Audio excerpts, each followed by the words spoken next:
পবিত্র রমজান ও আসন্ন ঈদ উল ফিতরকে কেন্দ্র করে প্রবাসীদের পাঠানো রেমিটেন্সে ইতিবাচক প্রবণতা লক্ষ্য করা যাচ্ছে। ফেব্রুয়ারি মাসে $3 বিলিয়ন বেশি রেমিটেন্স পাঠিয়েছেন প্রবাসী বাংলাদেশিরা, যা গত বছরের ফেব্রুয়ারির তুলনায় 19.5% বেশি। রেমিটেন্সের উচ্চ প্রবৃদ্ধির ফলে বাড়ছে বৈদেশিক মুদ্রা রিজার্ভও। ইতোমধ্যেই বৈদেশিক মুদ্রার রিজার্ভ $35 বিলিয়ন ছাড়িয়েছে। ঈদ উৎসবের পাশাপাশি নতুন কিছু উৎস তৈরি হওয়া এবং রাজনৈতিক পট পরিবর্তনের প্রেক্ষাপটে রেমিটেন্স বাড়ছে বলে মনে করছেন বিশ্লেষকরা। তবে রিজার্ভকে স্বস্তিদায়ক বলেও পর্যাপ্ত নয় বলে মনে করেন অর্থনীতিবিদরা। রিপোর্ট দিনার সুলতানার। দেশের ইতিহাসে এ নিয়ে চতুর্থ কোনো মাসে $3 বিলিয়ন বেশি রেমিটেন্স এসেছে। এর আগে গত বছরের রমজান ও ঈদের মাস মার্চে $330 কোটি এসেছিল, যা এ যাবৎকালের মধ্যে কোনো একক মাসে সর্বোচ্চ। কেন্দ্রীয় ব্যাংকের তথ্য অনুযায়ী চলতি 2025-26 অর্থ বছরের ডিসেম্বর জানুয়ারির পর ফেব্রুয়ারিতেও $3 বিলিয়ন বেশি রেমিটেন্স পাঠিয়েছে প্রবাসী বাংলাদেশিরা। গত মাসে ব্যাংকিং চ্যানেলে $302 কোটি এসেছে। এর আগে জানুয়ারিতে 317 এবং ডিসেম্বরে এসেছিল $322 কোটি। বাংলাদেশ ব্যাংকের মুখপাত্র জানান, অর্থ পাচার ঠেকাতে কেন্দ্রীয় ব্যাংকের কঠোর অবস্থান, ঋণের নামে অর্থ আত্মসাৎ ঠেকানোর মতো বিভিন্ন উদ্যোগের ফলে হুন্ডি প্রবণতা কমে যাওয়ায় বৈধ চ্যানেলে বাড়ছে রেমিটেন্স। আগস্ট পট পরিবর্তনের অব্যবহিত পূর্বে জুন জুলাইয়ের দিকে আমরা সামাজিক যোগাযোগ মাধ্যমে দেখতে পেয়েছি অনেক প্রবাসী বলেছে যে আমরা দেশে টাকা পাঠাবো না।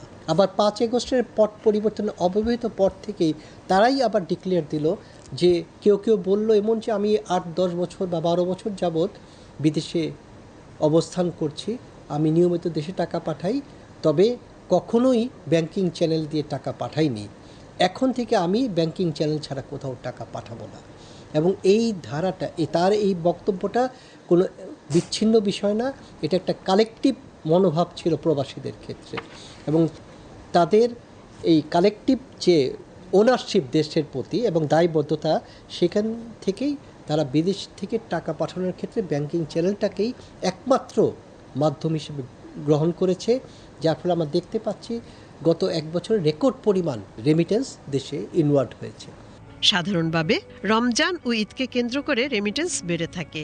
এর সঙ্গে নতুন কিছু উৎস তৈরি হওয়া এবং রাজনৈতিক পট পরিবর্তনের কারণে রেমিটেন্স বাড়ছে বলে মনে করছেন অর্থনীতিবিদরা। রেমিটেন্সের মূল উৎস মধ্যপ্রাচ্য, কিন্তু সাম্প্রতিক বছরগুলোতে আমাদের মূল রেমিটেন্সের উৎস হচ্ছে মার্কিন যুক্তরাষ্ট্র এবং কি ইউকে, তার সঙ্গে সৌদি আরব, আরব আমিরাত, ওমান, এই দেশগুলো আমাদের রেমিটেন্সের মূল উৎস হিসেবে এসছে। এই যে সাম্প্রতিককালে বৃদ্ধি পাচ্ছে, নতুন কিছু উৎস যুক্ত হয়েছে, এটা একটা বড় কারণ আমাদের এই রেমিটেন্স প্রবাহ বৃদ্ধির কারণ। ঈদ সংক্রান্ত কারণে রমজান এবং কোরবানির ঈদ, যেটা মুসলিমদের, এই দুটো সময়ই বাংলাদেশে রেমিটেন্স প্রবাহ বৃদ্ধি পায়। মূলত রেমিটেন্স প্রবাহ বাড়ে কোরবানির ঈদের সময়। রিচুয়ালস কারণে হোক, পরিবারের জন্য হোক, কোরবানির জন্য বেশি অর্থ বাংলাদেশের মানুষ পাঠান। রেমিটেন্সের উচ্চ প্রবৃদ্ধির ফলে বেড়েছে বৈদেশিক মুদ্রার রিজার্ভ।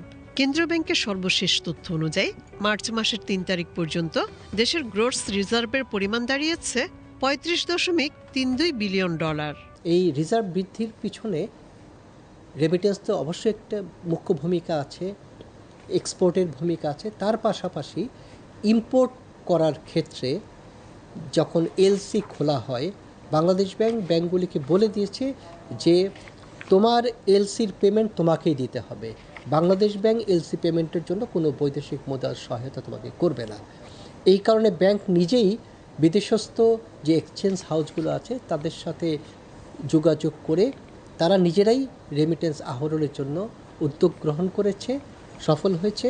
ব্যাংকগুলোকে একটা লিমিট দেওয়া থাকে, আমরা বলি নেট ওপেন পজিশন। একটা ব্যাংক কতটুকু বৈদেশিক মুদ্রা নিজের ধারণ করতে পারবে। যখন তার কাছে তার অতিরিক্ত বৈদেশিক মুদ্রা হাতে চলে আসে, তখন তারা চায় সেই ডলারটা বাংলাদেশ ব্যাংকের কাছে সেল করতে। এবং বাংলাদেশ ব্যাংক অবশ্যই প্রচলিত বাজার দরেই সেটা মার্কেট থেকে কালেক্ট করে। এই কালেক্ট করার ফলে দুটি উপকার হয়। 1 নম্বর হচ্ছে রিজার্ভ পজিশনটা ভালো হচ্ছে, এবং ডলারের বিনিময়ে যে দেশি মুদ্রা ব্যাংকগুলো পাচ্ছে, ব্যাংকগুলো অনেকটা লিকুইড হয়ে যাচ্ছে। রিজার্ভ বেড়েছে, এটা ইতিবাচক হলেও পর্যাপ্ত নয় বলে মনে করছেন অর্থনীতিবিদরা। $35 বিলিয়ন ভালো, কিন্তু সেই জায়গাটি এখনো স্বস্তিদায়ক না, যেহেতু এখনো অনেক পেমেন্টস যেগুলো আসলে ক্লিয়ার করা হয়নি, যেগুলো বাকি রয়েছে। তার থেকেও গুরুত্বপূর্ণ হলো আমাদের ডেট সার্ভিস বাড়ছে, ফলে আগামী দিনে কিন্তু ডেট সার্ভিস পে করা এবং সেই অনুযায়ী রিজার্ভ বৃদ্ধি হওয়া, এ সবগুলোই আসলে পাশাপাশি সম্পর্কযুক্ত ভাবে আমাদেরকে বিবেচনা করতে হবে।